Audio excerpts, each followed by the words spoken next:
तो ब्रह्मा जी के मन में जब गलत भाव आया सरस्वती मैया के प्रति, तो देवर्षि नारद ने समझाया कि हे पिताजी, अगर आप ऐसा सोचोगे तो आगे चल के कैसी सृष्टि बन जाएगी। सरस्वती जो थी ब्रह्मा जी की बेटी हुई, और बेटी के बारे में गलत सोचना क्या होता है? पाप होता है। कन्या, अपनी कन्या के बारे में गलत सोचना क्या होता है? पाप होता है। और बिना, जैसे कि एक दीपक होता है, दिया, दीपक में आप बाती लगा दो, उसको जला दो, कितनी देर तक जलेगा? ज्यादा ज्यादा 2 सेकेंड। जब तक बाती है तब तक जलेगा। कब तक नहीं जल सकता? जब तक उसमें घी नहीं डालोगे, तेल नहीं डालोगे।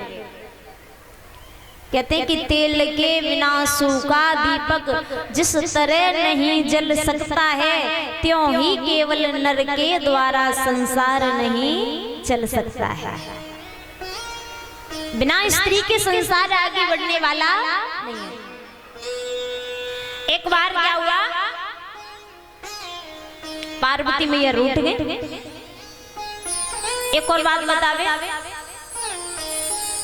जितने भी देवी देवता ना, उनमें से सभी में जो भोले बाबा और पार्वती मैया है, उनमें झगड़ा ज्यादा होता है। माता पार्वती में और शंकर भगवान में। और ऐसा झगड़ा नहीं, प्रेम वाला झगड़ा। कहते हैं कि जहाँ ज्यादा लड़ाई होती है वहां ज्यादा प्रेम होता है। एक बार पार्वती मैया रूठ गई, भोले बाबा से कहने लगी, महादेव जी, मैं तुम्हारी भांग ना घोट पाऊंगी, मैं तुम्हारे लिए भांग ना घोटूंगी।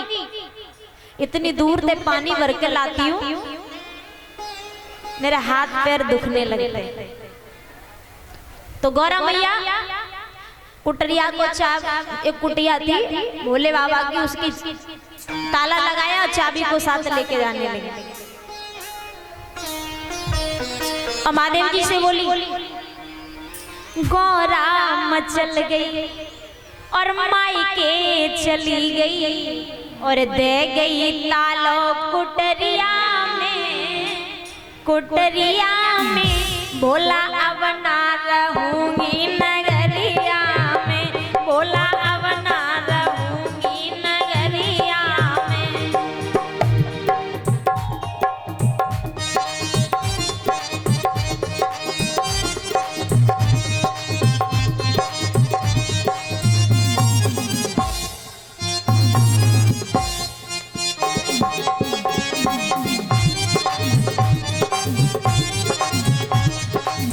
और बोली पार्वती मैया,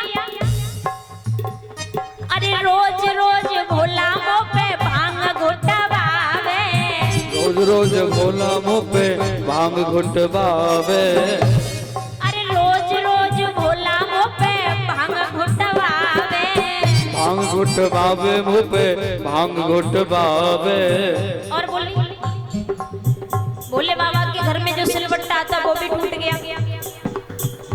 अरे सिलऊ टूट गई और बटना टूट गयो, आई गई चोट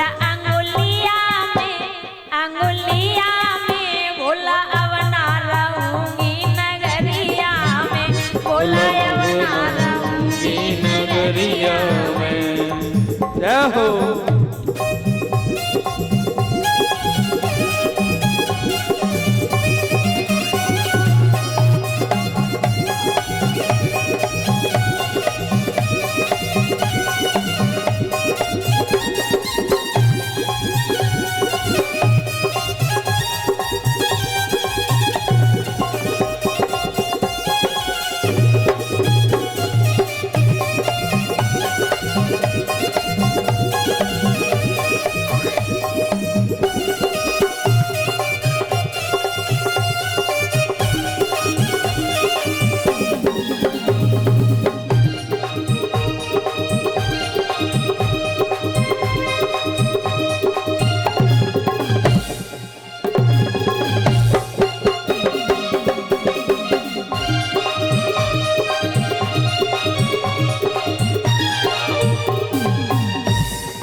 क्या भोले बाबा में ऊपर ना पीसी जावे तुम्हारी भांग, मैं तो जा रही हूँ अपने पियर।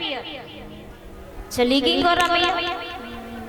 अब गौरा मैया जब चली गई तो भोले बाबा अकेले कैलाश पर्वत पे रह गए। अब भोले बाबा को कतई अच्छो ना लगे, अब मैं क्या करूं? तो भोले बाबा ने क्या करो, मदारी को वेश बनायो। मदारी जानो, बंदर का खेल दिखाते, हाँ डमरू बजा। भोले बाबा मदारी बन गए और ऐसे वैसे मदारी ना, सुंदर वाले मदारी बन गए। पहुंच गए राजा हिमांशुल के यहाँ और बंदर को खेल दिखाने लगे। और जैसे ही डमरुआ बाजो बाबा को, बहुत सारी भीड़ इकट्ठी हो गई। अब पार्वती मैया भी बंदर का खेल देखने आ गई। और जब पार्वती मैया बंदर का खेल देखने के लिए आई तो महाराज पार्वती मैया का जो मन था ना, अब क्या कहते कि ये मन बड़ा चंचल होता है। मन क्या होता है? चंचल होता है। अब कुछ लोग कथा में बैठे होते और उनका ध्यान घर पे भटकता रहता है, कहीं मेरे घर में चोर ना घुस जाए। कुछ लोग तो ऐसे होंगे जिनको चिंता लगी होगी कि हम तो कथा में आए हुए हैं, हमारे घर में कोई चोर ना घुस जाए। तो मन क्या है? भटक गया। अब पार्वती मैया के मन में आया, कितना सुंदर मदारी है। पहचान नहीं पाए पार्वती मैया ने भोले बाबा। अब पार्वती मैया के मन में भाव आया कि अगर इतने सुंदर पति हमारे होते तो हमारा नसीब खुल जाता।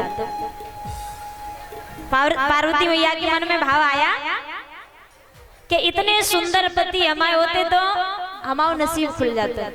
कहाँ भोले बाबा, कहाँ मदारी। भोले बाबा समझ गए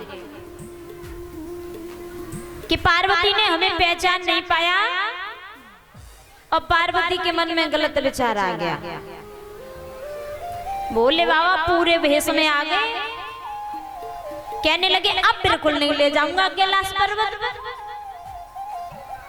तुमने अपने पति को नहीं पहचान पाया। चले गए भोले बाबा गुस्सा में। अब पार्वती मैया को याद आई भोले बाबा की। तो पार्वती मैया भील की सुंदर कन्या बनके कैलाश पर्वत पे घूमने लगी। और जैसे ही भोले बाबा की नजर पड़ी, अब महादेव जी के मन में भी विचार आया कि इतनी सुंदर पत्नी हमारी होती तो हमारा नसीब खुल जाता।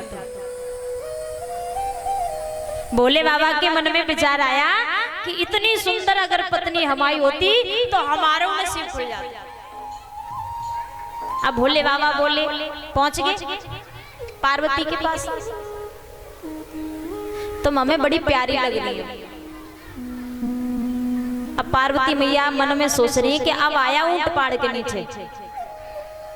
पार्वती मैया सोच रही है कि अब आया ऊंट पहाड़ के नीचे। बोली तो बताओ क्या करना चाहिए। महादेव जी बोले, अगर आपको बुरा न लगे तो आप हमारे संग ब्याह कर लो। बोले बाबा बोले कि ऐसा करो तुम हमारे संग ब्याह कर लो। पार्वती मैया बोली, जय हो, हम तुम्हारे संग ब्याह तो कर लेंगे, पर लेकिन हमारी एक शर्त है। अब वो शर्त क्या है? तुम हमें अपने कंधों पे बिठा करके कैलाश पर्वत की ऊंची चोटी तक लेके चलो, तो हम तुम्हारे संग ब्याह करने तैयार हैं। अब भोले बाबा विचार करने लगे, अगर सुंदर पत्नी चाहिए, अगर सुंदर पत्नी चाहिए तो ये कंधा पे ना हमें खपारे पे बिठानी पड़ेगी, सर पे भी बिठानी पड़ेगी। बोले बाबा तैयार। अब पार्वती मैया को भोले बाबा ने बिठा लो कंधा पे और कैलाश पर्वत की ऊंची चोटी पर लेके जाने लगे महादेव जी। अब पार्वती कौन? आदि शक्ति, जगत की जननी। पार्वती मैया ने अपने वजन को बढ़ाया, और जब वजन बढ़ाया ना तो भोले बाबा की सांसें फूलने लगी। इतना वजन बढ़ाया, भोले बाबा की सांसें रुकने लगी। भोले बाबा समझ गए कि मेरी पार्वती के अलावा और कोई नहीं हो सकता। महादेव जी समझ गए। इसलिए माताओं का स्थान क्या है? ऊंचा होता है। माताओं को पुरुष अपने सर पर बिठा के घूमते, और प्रमाण महादेव जी हैं। महादेव जी के शीश पर कौन है? गंगा। महादेव जी की जटाओं में कौन रहता है? गंगा मैया। महादेव की जटाओं में गंगा मैया, और महादेव जी ने कंधों पर किसको बिठाया? पार्वती मैया को। तो इसलिए मां लक्ष्मी का रूप है, आदि शक्ति है मां। इसे देवता भी अपने सर पर बिठा के रखते हैं। माताओं का स्थान ऊंचा होता है। कहते हैं कि अगर मां नहीं होती इस संसार में तो इस दुनिया में कोई भी नहीं होता। अगर मां नहीं होती तो इस संसार में कोई नहीं होता, ना हम होते, ना आप होते, ना कोई होता। फिर भी कहते हैं कि एक बूढ़ी मां, गरीब मां,